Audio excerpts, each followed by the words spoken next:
قالوا لجلودهم لما شهدتم علينا قالوا أنطقنا الله الذي أنطق كل شيء ওরে শরীরের চামড়া তোরে কত মহব্বত করতাম আমরা জানি আমাদের শরীরের চামড়া এই শীতের সময় মসৃণ করার জন্য কত ভালো ভালো দামি দামি ক্রিম নিয়ে এই শরীরের চামড়াকে ভালো রাখার জন্য আমরা মসৃণ করার জন্য কত ক্রিম ব্যবহার করেছি কিন্তু বান্দারে আমার আপনার শরীরের চামড়া কাল কিয়ামতের ময়দানে আমার আপনার বিরুদ্ধে অভিযোগ করবে সেই দিনকে মানুষগুলি বলতে থাকবে ও শরীরের চামড়া তুই আমার বিরুদ্ধে সব বলে দিলি ওই চামড়া বলবে হ্যাঁ আল্লাহ তোমার বাকশক্তি দিয়েছে তোমার কথা বলার ক্ষমতা দিয়েছে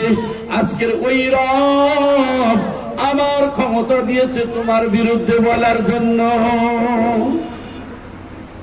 কোন রাস্তা নাই কি করবেন আমার ভাইয়েরা মানুষগুলি পাপ করতে করতে করতে করতে মানুষগুলি যখন এক শ্রেণীর মানুষেরা তারা জাহান্নামী হয়ে যাবে অতএব তাদের বাম হাতে আমলনামা দেওয়া হবে বলা হয়েছে এই জাহান্নামে যারা যাবে এদের আমলনামা দেওয়া হবে কেমন করে এই বাম হাত তাদের কলিজাকে ছিদ্র করে দিয়ে সামনে থেকে পিছনের দিকে টেনে হাতকে বার করা হবে বাম হাতে আমলনামা দেওয়া হবে আর আমলনামা এমন একটা কিতাব বা বই আপনি যাই বলেন এইটা আমার আপনার জীবনের 70 বছর কারণ 100 বছর যার যেমন হায়াত তার তেমন সবকিছু এই আমলনামার মধ্যে সব লেখা থাকবে ওই দিকে আমলনামাটা কি করবে শুধু পাশে রাখা হবে জাহান্নামীরা টপ টপ করে কম্পন শুরু হয়ে যাবে আপনারাই জানেন পরীক্ষা যখন দেয় এই পরীক্ষায় দেওয়ার পরে যখন রেজাল্ট আউট হবে ছেলেরা পরীক্ষার হলে যায় যাওয়ার পরে দেখা যায় রেজাল্ট আউট হবে সবার মধ্যে ধরপড় শুরু হয়ে গেল যারা ভালো ছাত্র চিন্তা করে আমি ফার্স্ট ডিভিশন পাওয়া ছাত্র আমি স্টার মার্ক পাওয়া ছাত্র না জানি আমার রেজাল্টটা কি হয় আর যারা খারাপ ছাত্র তারা চিন্তা করে আমি পাস করতে পারলে বাঁচি ভয় কাজ করে না স্কুলে যাওয়ার পরে চিন্তা করতে আমি পাস করব না ফেল করব আমি ফার্স্ট ডিভিশন পাবো নাকি মান সম্মান যাবে তবে দুনিয়ায় যদি আপনি ফেল করেন দুনিয়ার স্টার মার্ক যদি না পাওয়া যায় তার পরের বছর সুযোগ আছে না নাই সব সুযোগ দুনিয়াতে আপনি পাবেন কিন্তু আল্লাহর আদালতের বিচার যখন শেষ হয়ে যাবে যেদিন ফায়সালা হয়ে যাবে এ জাহান্নামী আর এর জান্নাতি তবে জাহান্নামী যারা হবে বলেন তো দেখি এদের আর কোন রাস্তা আছে বলে মনে হয় কোন রাস্তা খুঁজে পাওয়া যাবে না তাই হে মানুষ সেই দিনকে আমলনামা যখন পাশে রাখা হবে মানুষগুলি থরথর করে কাঁপবে কোরআনে কারীম বলে ওয়াউদিয়াল কিতাবু ফাতারাল মুজরিমিনা মুশফিকিনা মিম্মা ফি ويقولون يا ويلتنا ما لهذا الكتاب لا يغادر صغيرة ولا كبيرة إلا أحصاها ووجدوا ما عملوا حاضرا সেই দিনকে মানুষ থরথর করে কম্পন শুরু হয়ে যাবে আর কি করবে কিতাব যখন দেখবে আমলনামা দেখবে আর বলবে মা লিহাজাল কিতাব এ কেমন কিতাব রে বাবা দুনিয়ায় যেখানে যা করেছি সব লেখা ছোট বড় যেখানে যা করেছি সেখানে সব লেখা আপনার জীবনে সাবালক সাবালিকা হওয়ার পর থেকে নিয়ে আপনি বৃদ্ধ হয়েছেন ছোটবেলায় যে গুনাহ করেছেন আপনি সাবালক সাবালিকা হওয়ার পরে সে গুনাহ পর্যন্ত এখানে লেখা আছে আরে সেই দিনকে দেখবার বলবে মা লিহাজাল কিতাব এ কেমন কিতাব রে বাবা এখানে সব লেখা আমার ভাই তাহলে চিন্তা করে দেখেন জীবনের আমলনামার একটা হিসাব সেই দিন ছাড় যাবে না মানুষ মিথ্যা বলার চেষ্টা করবে বাঁচার জন্য না না এই আমলনামা সঠিক নয় তারপরে আল্লাহ পাক রব্বুল আলামিন অন্য জায়গায় বলছেন ওয়া কুল্লু ইনসানিন আলজামনাহু তায়রাহু ফি উনুকি ওয়া নুখরিজু লাহু ইয়াওমাল কিয়ামাতি কিতাব كتابا يلقاه منشورا اقرأ كتابك كفى بنفسك اليوم عليك حسيبا আল্লাহ পাক রব্বুল আলামিন কি বলছেন? প্রিন্ট আউট করবে তার ঘাড়ে থেকে, আমলনামা উন্মুক্ত অবস্থায় খোলা অবস্থায় দেখতে পাবে। এই খোলা অবস্থায় যখন দেখবে আল্লাহ বলবে তুমি তোমার হিসাব নিজেই করো, আমি রব পরে হিসাব নেব, তোমার হিসাব তুমি নিজেই করো। একবার লক্ষ্য করে দেখেন আমাদের জীবনে সকাল থেকে নিয়ে সন্ধ্যা পর্যন্ত আজকের কত নেকি কত গুনাহ করলাম, নিজে নিজে হিসাব করলে পাবো না? সব পেয়ে যাব। তাহলে আমরা এটা সব বুঝি, কিন্তু বোঝার পরেও না বোঝার ভান করি। তাহলে যাই করি না কেন, যত গুনাহ করি না কেন, সব ধরা পড়তে হবে, কোনো রাস্তা নাই। এই জন্য করে আমার আপনার দায়িত্ব এটাই, আমার আপনার উদ্দেশ্য থাকতে হবে এটাই যে আমি যা করি সব আমার রব লিপিবদ্ধ করছেন, তার সিসি ক্যামেরা দ্বারা সব নিয়ন্ত্রিত হচ্ছে। আর কাল কিয়ামতের ময়দানে এগুলি সব আমার বিরুদ্ধে দাঁড়িয়ে যাবে। সেই দিনকে আমার আপনার পরিস্থিতি কি হবে? মানুষগুলি গুনাহ দেখবে, না দেখার ভান করবে। আল্লাহ সেই দিন ধমক দিয়ে বলবেন, লাকাদ কুনতা ফী গাফলাতিন মিন হাযা فكشفنا عنك غطاءك فبشرك اليوم حديد। সেই দিনকে কি করা হবে? তাকে বলা হবে তুমি তোমার দৃষ্টিকে আমি প্রখর করে দিলাম, দেখো, যে দেখো তোমার জীবনে তুমি কি করেছো, তুমি কি করেছো তাকিয়ে দেখো। আমি আপনি যদি লক্ষ্য করে দেখি সেই দিনকে নিজের বিচারে নিজে ধরা পড়ে যাব। আমার ভাই, এই জন্য করে বলছে আল্লাহ নবী সাল্লাল্লাহু আলাইহি সাল্লাম বলছেন যে তোমরা মরো না। কোরআনে কারীম কি বলছেন? হাক্কা তুকাতি ওয়া লা তামুতুন্না ইল্লা ওয়া আনতুম মুসলিমুন। আমরা একটু কষ্ট হলে খালি বলি যে আমার মরণ হয় না, আমি মরলে ভালো হতো, আমি একটু বেঁচে যেতাম, বলি না? আল্লাহ বলছে বান্দারে তুমি মরো না। কেন মরো না? হাক্কা তুকাতি ওয়া লা তামুতুন্না ইল্লা ওয়া আনতুম মুসলিমুন। পরিপূর্ণ মুসলিম না হয়ে তুমি মরো না। জোরে বলেন সুবহানাল্লাহ। আল্লাহ মরতে নিষেধ করছেন। প্রকৃত মুসলিম, প্রকৃত আত্মসমর্পণকারী, ঈশ্বরের রাস্তায়, আল্লাহর রাস্তায় আপনার পুরোপুরি আত্মসমর্পণ করে যদি মরতে পারেন তাহলে আপনি আমি কামিয়াব, আর না হলে আমার আপনার জীবনটা সব বেকার। যদি মারা যায় কিছু নাই, কি হবে? আমার আপনার নবী, আমার আপনার হাবিব কাল কিয়ামতের ময়দানে যেদিন আমলনামা হাতে দেওয়া হবে, নবী আমার আমলনামা গুলো দেখবে আর পেজ উল্টে উল্টে দেখবেন।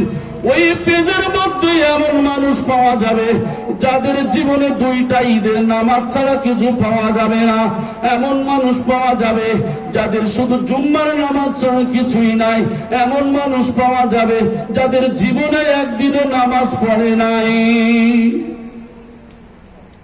আমার নবী, আপনার নবী তো জাহানের বাদশাহ, সেই দিন বড় দুঃখ নিয়ে বলবে, ওরে আমার গুনাহগার উম্মতেরা রে, আমি রাসূল তোমাদের কি মনে নাই তায়েফের ময়দানের কথা? তায়েফের ময়দানে অবিশ্বাসীর দল, কুফারে কুরাইশরা, অবিশ্বাসীর দলেরা বাচ্চাদেরকে লেলিয়ে দিয়েছে। আমি নবী আমার পা ধরে বের বের রক্তাক্ত করে দিয়েছে। আমার শরীরের রক্ত ঝরেছে। ওই শরীরের রক্ত ঝরতে ঝরতে আমার পায়ের চপ্পল, আমার পায়ের জুতা আমার পায়ের সঙ্গে চিপকে গিয়েছে। ওরে আমার গুনাহগার উম্মতেরা, একবার তোদের কি মনে হয় না উহুদের ময়দানে আমার দান্নান মুবারক শহীদ করে দিয়েছে? ওরে আমার গুনাহগার উম্মতেরা রে, তোদের কি একবার মনে হয় নাই আমি নবী আমার শরীরের মধ্যে কড়া ঢুকিয়ে দেওয়া হয়েছে, এত অত্যাচার করা হয়েছে? ওরে উম্মতে মুহাম্মাদিরা রে, আমি রাসূল আমার কথা একবার তোদের কি স্মরণ হয় নাই? খুবই দুঃখ বেদনা নিয়ে এ কথা বলবেন, খুবই বেদনা নিয়ে কথা বলবেন যে আমি রাসূল, আমার কথা কি একবার মনে পড়ে নাই? আমার কথা কি একবার স্মরণ হয় নাই? দিনের মধ্যে কি একবার নাড়া দেয় নাই? যে রসুল জীবনে এত কষ্ট করেছেন, এত মেহনত করেছেন, সেই রসুলের কথা আমাদের একবার মনে পড়ে না? আমরা কি করে মসজিদে আযান হলে নামাজি খুঁজে পাওয়া যায় না? মসজিদে আযান হলে একটা গ্রামে আলহামদুলিল্লাহ এত মানুষ আছে, মনে হয় ছেলে বাপ বেটা সবাই মিলে যদি যায় মসজিদে যাওয়ার জায়গা হওয়া অসম্ভব হয়ে যাবে, ঠিক কিনা? কিন্তু খুব দুঃখ লাগে, অবাক হয়ে যায়, মসজিদে নামাজি খুঁজে পাওয়া যায় না, নামাজি খুঁজে পাওয়া যায় না। কারণ আমরা দুনিয়ার ব্যস্ততা দেখাই। কিসের ব্যস্ততা? ব্যবসার ব্যস্ততা। ইনকাম করি দুনিয়ায়। আপনি যে ইনকাম করেন ঠিকই আছে, আপনার যে ইনকাম করেন আল্লাহর রাসূল সাল্লাল্লাহু আলাইহি ওয়াসাল্লামের কথা অনুযায়ী যদি আমি আপনি একবার নিয়ত করতে পারতাম ফজরের নামাজ জামাতের সঙ্গে পড়ে আমি আপনি রিজকি হালালের জন্য যদি বার হয়ে যেতাম, তাহলে ফজর থেকে নিয়ে জোহর পর্যন্ত আপনার দুনিয়ার যে ইনকাম করছেন হালাল ইনকাম, ওটা ইবাদতের মধ্যে গণ্য হতো। জোরে বলেন সুবহানাল্লাহ। এটা কার জন্য সারপ্রাইজ? উম্মতে মুহাম্মাদের জন্য পুরস্কার। জোহরের নামাজ পড়লেন, আসর পর্যন্ত দুনিয়ার কাজ করেছেন, আসরের নামাজ আদায় করলেন, এটাও আপনার ইবাদতের মধ্যে লেখা হলো। শুধু তাই নয়, আসর থেকে মাগরিব, মাগরিব থেকে ঈশা, মান সাল্লাল ঈশা ফি জামাতিন ফাকান্নামা কামা নিসফাল লাইল ওয়া মান সাল্লাস সুবহি ফি জামাতিন ফাকান্নামা কামা নিসফা কুল্লাহু। বলা হয়েছে যদি কেউ ঈশার নামাজ পড়ে ঘুমিয়ে পড়ে, হাফ রাতের সওয়াব তার নামায় আমলে ঘুমিয়ে থাকবে, কিন্তু ইবাদত লেখা হবে। জোরে বলেন সুবহানাল্লাহ। ফজরের নামাজ জামাতে আদায় করলো, সারা রাত তার ইবাদত লেখা হলো। আরেকটু জোরে বলি সুবহানাল্লাহ। তাহলে 24 ঘন্টার মধ্যে 24 ঘন্টায় আমার আপনার ইবাদত লেখা হবে। এটা হলো উম্মতে মুহাম্মাদের সারপ্রাইজ। একবার জোরে বলি সুবহানাল্লাহ। তারপরেও যদি এই উম্মতের আমলনামাতে নেকি না থাকে, এই উম্মতে মুহাম্মাদের যদি গুনাহ হয়, এই উম্মতে মুহাম্মাদের যদি খাতাগুলি যদি আমলনামা যদি খালি হয়, তাহলে আমার আপনার নবী কতটা বেদনা নিয়ে, কতটা দুঃখ নিয়ে সেই দিনকে বলবেন, আরে হে রাসূল, আপনি তো বলেছেন আপনার এই তো উম্মত কিছু আছে যাদের অবস্থাটা এই অবস্থা। সেই দিন আমার আপনার নবী কতটা কষ্ট পাবেন, কতটা বেদনা দুঃখ পাবেন। বলা হয়েছে 120 কাতার যদি জান্নাতি হয়, 80 কাতার শুধু উম্মতে মুহাম্মাদি। জোরে বলেন সুবহানাল্লাহ। 40 কাতার হযরতে আদম আলাইহিস সালাতু সালাম থেকে নিয়ে নবী ঈসা পর্যন্ত যত আছে তাদের হবে মাত্র 40 কাতার। হাদিসের মধ্যে এসেছে।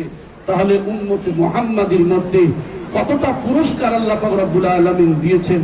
কিন্তু দুঃখের বিষয়, এই উম্মতে মুহাম্মাদি এদের মধ্যে আছে মিথ্যা, এদের মধ্যে আছে প্রবঞ্চক, এদের মধ্যে আছে ধোঁকাবাজ, এদের মধ্যে আছে কি মিথ্যা সাক্ষ্য দেওয়া, এদের মধ্যে আছে জায়গা চুরি করে, ভাই ভাইয়ের হক মেরে দেয়, এতিমের মাল ভক্ষণ করে, আজকের পাড়া প্রতিবেশীর সঙ্গে ঝগড়া। হে মানুষ, একবার তুমি তোমার চক্ষুকে বন্ধ করে দেখো, এই শ্বাস প্রশ্বাস বন্ধ হয়ে গেলে সব শেষ।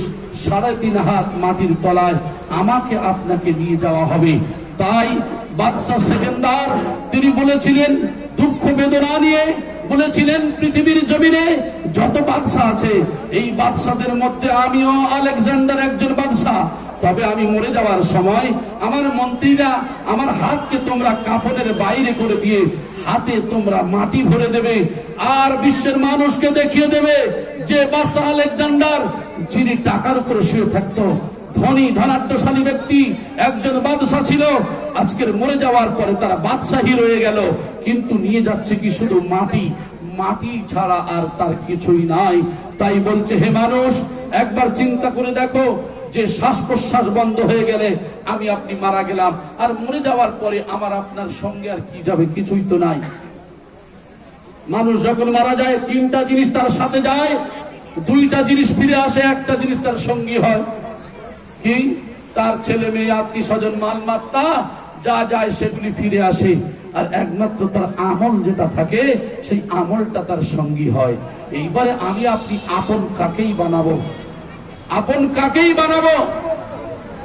এই আপন বানাতে গেলে আমার আপনার কি করতে হবে? জিকিরকারী জবান বানাতে হবে, বেশি বেশি জবানে জিকির করতে হবে, বেশি বেশি আল্লাহর ইবাদত করতে হবে, হামসানা করতে হবে। আপনি যে কাজ করেন না কেন, এই কাজের মধ্যে আপনি বেশি বেশি করে কি করবেন? বেশি বেশি করে চলছেন, ফিরছেন, উঠতে বসতে আপনি কি করেন? ইস্তিগফার করেন।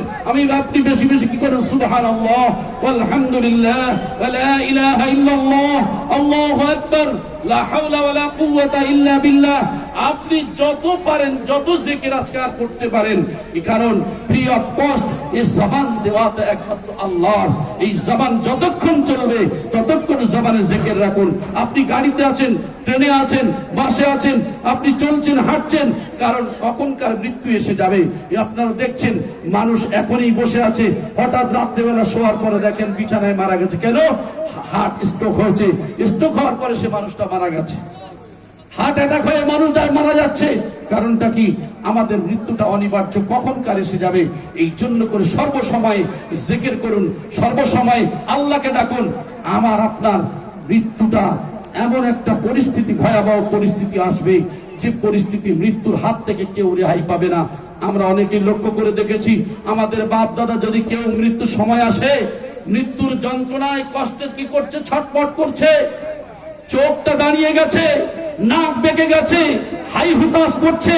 চতুর্দিকে ছেলে, বউ, স্ত্রী, মেয়ে সবাই চারদিকে লাইন দিয়ে কাতারে কাতার দিয়ে বসে আছে। ঠিক কিনা? বলতে পারবেন যে এই মানুষটার মৃত্যুর হাত থেকে আপনি বাঁচাতে পারবেন? কারণ অর্ডার কার? অর্ডার হলো আল্লাহ। ফেরেশতা নিয়োজিত রেখেছেন, সময় হয়ে গেলে চলে যেতে হবে। তাই মৃত্যুর হাত থেকে কোনো রেহাই পাওয়া যাবে না। আমি আমার ছোট্ট ভাষায়, ছোট্ট জ্ঞানে আমি যতটুকু গবেষণা করে দেখেছি, শেষ কথা কোনো কিছু নেই। মৃত্যুর স্মরণ যদি একটা মানুষ প্রকৃত মৃত্যুর কথা যদি স্মরণ করতে পারে, তার জীবনের স্বাদ, তার জীবনের আশা, তার জীবনের যত কিছু আছে আস্তে আস্তে করে সরে যাবে। আর ওই মানুষটা কি হবে? যত সে কি করবে? মৃত্যুকে স্মরণ করবে, আল্লাহর তত কাছাকাছি ওই মানুষটা। তার জিকির আজকার, তার চলাফেরা, ওঠা বসা সবকিছু আল্লাহর জন্য হবে। আর ওই মানুষটা কি হবে? তত আল্লাহর কাছাকাছি হয়ে যাবে। আমার ভাই, এই জন্য করে যুগে যুগে এই সমস্ত কামেল ব্যক্তিরা যারা এসেছেন, ওলি আল্লাহগণ যারা এসেছেন, তারা আল্লাহ হাসিল করেছেন, আল্লাহর জিকির আজকার করেছেন, নফল ইবাদত করেছেন। আমার ভাই, আমি আপনি কি করি? সর্বসময়ে নামাজ পড়ি। সেই নামাজটা যতটুকু পড়ি, কতটুকু ধ্যান দিয়ে পড়ি, সেটা আল্লাহ পাকই ভালো জানে। আর মসজিদে গেলে ইমাম সাহেব যদি একটা বড় কেরাত ধরে, তাহলে তো মাথা খারাপ। যদি আপনার তাশাহুদ, দরুদ আর দোয়া মাসুরা যদি একটু সহি করে যদি পড়ে, যদি টাইম লাগে, কবার যে গলার আওয়াজ হয় তারও ঠিক নেই। আমার ভাই, কিন্তু চায়ের দোকানে মানুষটা বসে, তাসের আড্ডায় বসে বসে সময় কাটিয়ে দেয়, ঘন্টার পরে ঘন্টা, হিসাব নাই। হে মানুষ, তুমি কি জানো না? কিরামান কাতিবিনা ইয়ালামুনা মা তাফআলুন। সিসি ক্যামেরা তোমার ঘাড়ের উপরে দেওয়া রয়েছে, দুই কাঁধে লিপিবদ্ধ হচ্ছে। একবার তুমি ভেবে দেখো, সেই দিন কোনো রাস্তা খুঁজে পাওয়া যাবে না, কোনো পথ খুঁজে পাওয়া যাবে না। তাই আমরা সর্বসময় মৃত্যুর কথা স্মরণ করব। মৃত্যুর হাত থেকে কেউ রেহাই পাবে না। আস্তিক নাস্তিক, হিন্দু মুসলিম, জৈন খ্রিস্টান যে হোক না কেন, মৃত্যু অনিবার্য, আসবেই আসবে। তাই সেই জন্য করে বলছেন হাজী ইমদাদুল্লাহ মুহাজির মক্কি রহমাতুল্লাহ আলাইহি তার কিতাবের মধ্যে কথা উল্লেখ করেছেন, সামান সौ बरस का है कल की खबर नहीं, आगा अपनी मौत से कोई बशर नहीं, सामान सौ बरस का है कल की खबर नहीं। বান্দা, তুমি 100 বছরের ভবিষ্যতের চিন্তা করে সামান রেখেছো? তুমি কি জানো তুমি কালকেরে বেঁচে থাকবে? তুমি কালকেরে বাঁচবে? তুমি কি জানো?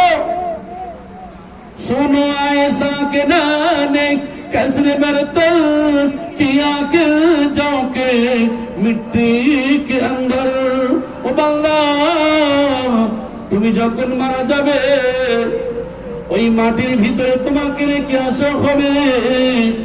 সেই জায়গার জন্য জবাব দেওয়ার জন্য কোন পাথেও কি সংগ্রহ করেছ? কি সংগ্রহ তুমি করেছ?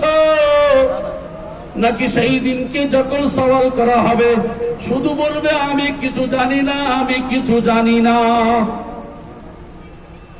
ও ভাই, জানি না, তাই বলা ভালো। যে তোমরা এই মাটির মধ্যে যখন রেখে আসা হবে সেখানে তোমাদের সওয়ালের জবাব দিতে হবে। তাহলে কি পাপেও সংগ্রহ করেছো? सुनो ऐसा कि नैन कसरे बरतर कि आखिर जाओ के मिट्टी के अंदर फरिश्ते रब के कहते गए हरदम के पहनो तुम लिबास मरिगमा तुम। ফেরেশতারা বলছে আল্লাহ আপনার বান্দাদেরকে মৃত্যুর পোশাক পরে রেডি হয়ে থাকতে বলুন। ও রব আল্লাহ আপনার যখন হুকুম হয়ে যাবে অমুকের বেটা অমুকের সময় হয়ে গেছে, আল্লাহ গো আপনার অর্ডার হয়ে গেলে মায়ের কোলে বাচ্চা, বাচ্চার কোলে মা, স্বামীর কোলে বিবি, বিবির কোলে স্বামী, দুনিয়ার যত রাজা বাদশা মস্তান যাই থাক না কেন আপনার অর্ডার হয়ে গেলে সঙ্গে সঙ্গে তার দুনিয়া ছেড়ে চলে আসতে হবে। তাই আল্লাহ বলছে বান্দা ও আল্লাহ আপনার বান্দাদেরকে বলুন তারা যেন মৃত্যুর প্রস্তুতি নিয়ে থাকে। মানে মৃত্যুর জন্য প্রস্তুত বলতে কি বলছে? সবসময় রেডি যে আমি গুনাহ করছি, এই গুনাহটা করব না, কারণ এই যে গুনাহ করছি এখনই যদি আমার রব নিয়ে চলে যায়, আমার যদি এখনই মৃত্যু হয়ে যায়, এই জন্য করে এই সময় আমি করব না। আমি রাস্তায় দাঁড়িয়ে আছি, 3-4 বন্ধু দাঁড়িয়ে আছি, একটা সাইকেল যাচ্ছে সে দিচ্ছে হর্ন দিচ্ছে, একটা বাইক যাচ্ছে সে হর্ন দিচ্ছে, কিন্তু ইয়ং ছেলে তো 3-4 জন দাঁড়িয়ে আছে, ইচ্ছা করে তারা কান না দেওয়ার ভান করে তারা রাস্তায় চলছে। হে বান্দা তুমি কি জানো না তুমি একজন মুসলিম, তোমার কিছু নিয়ম নীতি আছে, রসুলের আদর্শ রয়েছে। তুমি যে রাস্তা দিয়ে কোনো পথিক যায়, কোনো পথিককে তো কষ্ট দেওয়া এটা রসুলের আদর্শ নয়। তাহলে তোমার দায়িত্ব ছিল তুমি রাস্তাটাকে ক্লিয়ার করে সাইডে সরে আসবে, কিন্তু তুমি রসুলুল্লাহর তরিকা তো মানোনি, বরং তুমি মানুষকে কষ্ট দিয়েছো। এই কষ্ট দেওয়ার কারণে প্রত্যেক মানুষের জীবনের জবাবদিহি হতেই হবে, হতেই হবে, এছাড়া কোনো রাস্তা নাই। তাই চলতে ফিরতে উঠতে বসতে সমস্ত হিসাব আমার আপনার দেওয়া হবে। একবার লক্ষ্য করে দেখি আমার আপনার নবী রাসূল সাল্লাল্লাহু আলাইহি ওয়াসাল্লাম তিনি ক্ষুধার যন্ত্রণায়, ক্ষুধার জ্বালায় একদিন বাইরে আসলেন। হাদিস বলছি, আমি আরবি আর বলতে চাচ্ছি না, মাওলানা সাহেব এসে গেছেন। বাইরে আসার পরে লক্ষ্য করে দেখেন হযরতে আবু বকর ঘুরছে। আবু বকর তুমি ঘুরছো কেন বাইরে? ইয়া রাসূলুল্লাহ আমি বড় ক্ষুধার্ত, আমার খাওয়া হয় নাই, ক্ষুধার যন্ত্রণায় আমি বাইরে চলে এসেছি। কিছুক্ষণ পরে ওমরকে দেখতে পেলেন, ওমর তুমিও বাইরে কেন? ইয়া রাসূলুল্লাহ আমার খাওয়া নাই, ক্ষুধার যন্ত্রণায় আমি বাইরে। আচ্ছা বলেন তো দেখি, যিনি সাইয়্যিদিনা, যিনি হলেন আমাদের নেতা জনাবে মুহাম্মদ রাসূলুল্লাহ সাল্লাল্লাহু আলাইহি ওয়াসাল্লাম, তিনি কেমন নেতা যে তিনি খেতে পান নাই? আর আমাদের নেতা হলে কি পরিস্থিতি হয় জানেন তো? যে তিনি কেমন নেতা ছিলেন, নিজের বাড়িতে খাওয়া নাই। আবু বকর বলছে, আবু বকর ওমর আমার একদিন নয় দুদিন না 3 দিন খাওয়া নাই। আল্লাহ নবী সাল্লাল্লাহু আলাইহি ওয়াসাল্লাম বলছে চলো আমরা ওই আনসার সাহাবীর বাড়িতে যাই। যেতে যেতে তার বাড়ির কাছে গিয়ে সালাম দিলেন, সালামের জবাব এলো, তার বাড়িতে গেলেন, খুবই আনন্দ।